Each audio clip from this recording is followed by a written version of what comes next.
Bismillahirrahmanirrahim. Jadi bab kapal ni, kita bukan nak cerita bab kapal, cuma nak cerita satu riwayat. Saya sebut awal-awal riwayat ini ada dalam tafsir Ibnu Katsir. Tafsir Ibnu Katsir. Riwayat ini datang daripada Imam Abu Ja'far Ibnu Jarir At-Tabari. Imam Tabari itulah yang dia ni menyebutkan sebuah asar yang gharib. Bila sebut asar yang gharib, apa makna gharib? Gharib ni maksud dia luar biasa, gharib ni maksud dia pelik, gharib ni maksud dia aneh. Riwayat apa yang luar biasa sangat? Riwayat apa yang pelik? Riwayat apa yang aneh? Jadi Imam Tabari bawa mari satu riwayat yang gharib melalui hadis Ali bin Zaid bin Ja'dan daripada Yusuf bin Mahran daripada riwayat Ibnu Abbas. Ingat poin tadi, asar yang gharib. Ibnu Abbas meriwayatkan, suatu ketika dahulu bila orang-orang Hawariyin, dalam Quran ada sebut Hawariyin. Kaum siapa Hawariyin ni? Qalal hawariyuna nahnu ansarullah. Kaum Nabi Isa alaihi salam. Kaum yang beriman dan pengikut Nabi Isa, Al-Quran tagline-kan mereka, labelkan mereka golongan Hawariyin. Benda ni, riwayat ni berlaku pada zaman Nabi Isa. Jadi golongan-golongan Hawariyin satu hari ini mereka bersembang dengan Nabi Isa. Apa permintaan mereka kepada Nabi Isa? Salah seorang daripada Hawariyin ini berkata, "Wahai Nabi Allah Isa ibnu Maryam, sesungguhnya ada baiknya kalau kita cari seorang lelaki daripada kalangan kita sebagai wakil." Cari lelaki seorang sebagai wakil untuk apa? Sebagai wakil untuk pi cari kapal dan bahtera Nabi Nuh dulu. Ini aju permintaan daripada seorang Hawariyin kepada Nabi Isa, cari seorang daripada kita kalangan lelaki yang dia ni sebagai wakil kita pi cari di mana kapal Nabi Nuh alaihi salam. Kemudian lelaki ni kalau dia jumpa, bila dia balik dia akan cerita kepada kita bagaimana hal ehwal kapal Nabi Nuh tadi. Bila ini permintaan Hawariyin, Nuh dengan Isa, oh jauh. Isa ni lepas Isa Muhammad dah, nak suruh pergi cari kapal pula. Jadi Nabi Isa ni termenung sekejap, kemudian dia kata, "Aku akan bawa kamu ke satu tempat, maka ikutilah aku." Jadi bila dia kata situ, "Aku akan bawa kamu ke satu tempat, ikut aku." Tapi dia tak cerita dalam riwayat tu tempoh lama mana perjalanan mereka. Cuma dia kata, "Ikut aku, akan tunjuk satu tempat." Kemudian riwayat tu bersambung, mereka sampai di sebuah bukit pasir. Hawariyun dengan Nabi Isa tu sampai di sebuah bukit pasir. Lalu bila sampai di kaki bukit pasir tadi, Nabi Isa ambil segenggam pasir dengan telapak tangan dia. Nabi Isa ambil pasir tu dengan telapak tangan dia, lalu dia bertanya kepada Hawariyin tadi, "Wahai Hawariyin, tahukah kamu apakah ini?" Padahal dia ambil pasir saja, tapi dia tanya, "Tahu tak kamu apa ni?" Lalu kumpulan-kumpulan Hawariyin kata, "Hanya Allah dan utusannya lah yang lebih mengetahui apa benda tersebut." Lalu Nabi Isa alaihi salam berkata, "Sesungguhnya inilah mata kaki Ham bin Nuh alaihi salam." Pasir ni apa dia? Mata kaki. Bila sebut mata kaki, tahu tak mata kaki tu apa? Buku lali orang panggil mata kaki. Mata kaki Ham bin Nuh, anak Nabi Nuh kan tinggal 3 tu, Sam, Ham, Yafis. Ham, mata kaki Ham, pasir. Lalu tercengang-cenganlah Hawariyin dalam keadaan kepelikan. tiba Nabi Isa alaihi salam betul-betul berdiri di bukit pasir tersebut, lalu dia mengangkat tongkat dia. Lalu Nabi Isa pukul tongkat dia ke atas bukit pasir tersebut. Dia kata apa? Bangunlah kamu dan berdirilah dengan izin Allah. Bangunlah kamu dan berdirilah dengan izin Allah. Tiba-tiba pasir itu bergerak-gerak, kemudian muncullah seorang lelaki.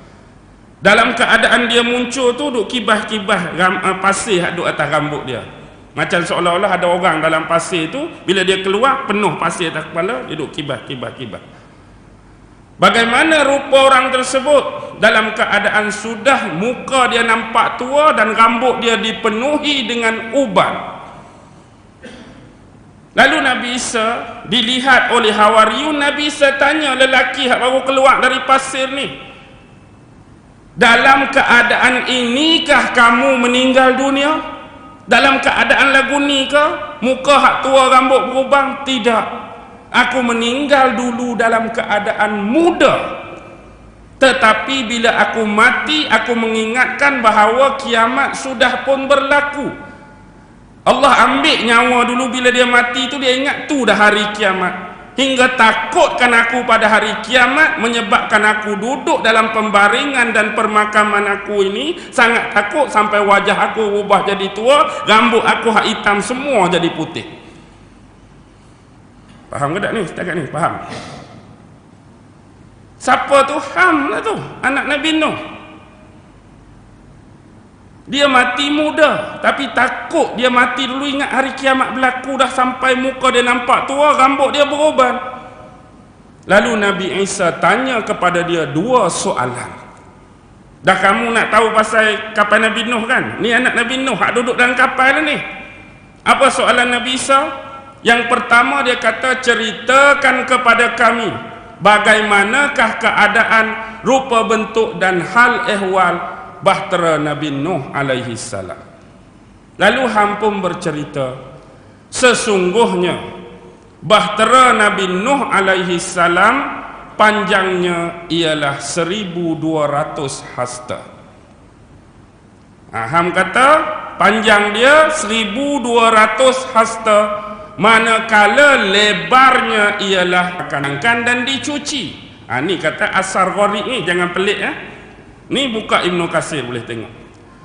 Lalu Allah mewahyukan kepada Nabi Nuh alaihi salam.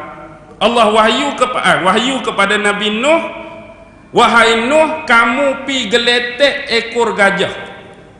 Pi tempat gajah, geletek ekor dia biar gajah ni rasa geli. Jadi Nabi Nuh pun pi geletek ekor gajah. Bila dia geletek ekor gajah, daripada ekor gajah tu keluar seekor babi betina. Sudah ustaz lagi pelik ni.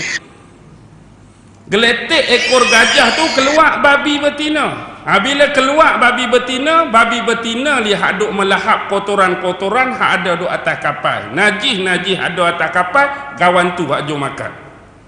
Cuci hak tu makan. Tiba-tiba di waktu yang lain mari tikus kau tahu celah mana. Tikus ni duk korek-korek kayu kapal, duk kerik-kerik tali-tali hak duk ikat kapal-kapal ni. Jadi sekali lagi Nabi Nuh alaihissalam dikurniakan wahyu oleh Allah supaya pi tepuk tampak muka singa antara dua mata dia. Pi cari singa, tampak atas muka singa tu. Nabi Nuh pun pi cari singa, dia pun tampak atas singa tu, tiba-tiba keluar daripada hidung singa helang-helang jantan dan helang-helang betina, terbang pi cari tikus tadi, makan sampai habis.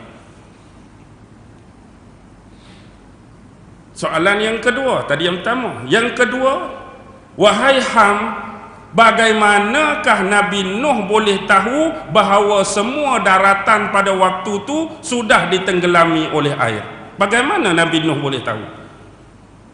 Begini, sebenarnya waktu Nabi Nuh nak tahu, nak cek, nak periksa, nak detect adakah sekarang ni bumi sudah dipenuhi air, buat permulaannya Nabi Nuh ini utuskan, lepaskan seekor burung gagak.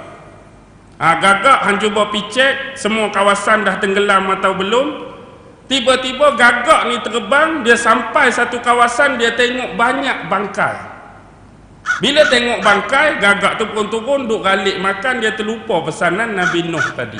Akibatnya tak balik-balik, Nabi Nuh mendoakan kecelakaan untuk burung gagak tadi. Jadi akibat doa Nabi Nuh ni, biar dia sentiasa rasa tak aman, sentiasa dibenci, sentiasa diburu oleh manusia. Dan dia tak boleh menetap di kawasan perumahan-perumahan manusia. Dia pun jadi takut dengan doa tadi. Dia ni lepas pada zaman ni, kalau kita katalah riwayat ni betul, gitulah jadi dia. Jadi buruan orang, jadi benci orang, dia pun tak bersarang dekat kawasan rumah orang. Akibatnya kali kedua, Nabi Nuh lepaskan burung merpati. Tak boleh jadi gagak ni, lepas burung merpati. Bila lepas burung merpati ni bawa balik dua benda. Kat paruh dia, pohon apa agak-agak? Pohon zaitun, dekat kaki dia pohon tin. Paruh dia pohon zaitun, kaki dia pohon tin. Melalui dua pohon tersebut, tahulah Nabi Nuh bahawa semua daratan pada waktu tersebut sudah ditenggelamkan oleh air oleh malaikat Jibril alaihissalam. Jadi dia pun ambil ikat tali pinggang dia tadi, dia pun kalung pada kepala burung merpati, mendoakan burung merpati ini tergolong dalam binatang yang sentiasa diamankan dan sentiasa jinak. Dan dia ni boleh menjadi tempat tinggal dia kawasan-kawasan perumahan dan penempatan manusia, disukai dan dijinaki oleh manusia. Lepas tu habis dua soalan ni, Allah, geng Hawariyun tengok lagu ni rasa tak puas hati. Dua soalan saja. Wahai Nabi Allah Isa, boleh tak kami bawa balik orang ni supaya kita balik kampung kita, negeri kita, biar orang lain boleh tanya soalan lain. Lebih-lebih pula dah. Biasa Bani Israel kan. Nak bawa balik pula Nabi Isa periduk tadi, nak suruh orang kampung tanya lagi soalan-soalan lain hak kamu nak tanya. Mustahil, kata Nabi Isa. Sebab tidak mungkin manusia yang sudah putus dan tidak diberikan rezeki oleh Allah akan tinggal bersama dengan kita. Dia nak makan apa? Maksudnya dia dah di alam lain. Nabi Isa pun kembali menyuruh Ham tadi kembali kepada asal dia, kembali masuk dalam pasir, jadi seperti biasa. Saya sebut awal-awal tadi Imam Abu Ja'far Ibnu Jarir At-Tabari bawa riwayat ni asar yang gharib melalui hadis Ali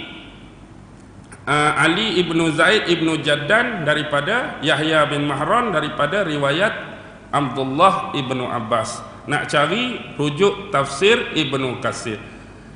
Sahih ke dia, betul ke dia, salah ke dia, tak pasti ke dia, saya rujuk ini dalam tafsir Ibnu Katsir.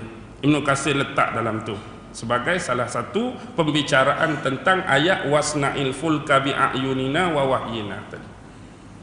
Okey, pukul 9 dah. Bagaimana pendapatmu? Silakan berikan tanggapan di kolom komentar di sebelah bawah. Tetap nantikan video selanjutnya. Aktifkan notifikasi dengan menekan ikon subscribe, ikon lonceng, dan ikon jempol.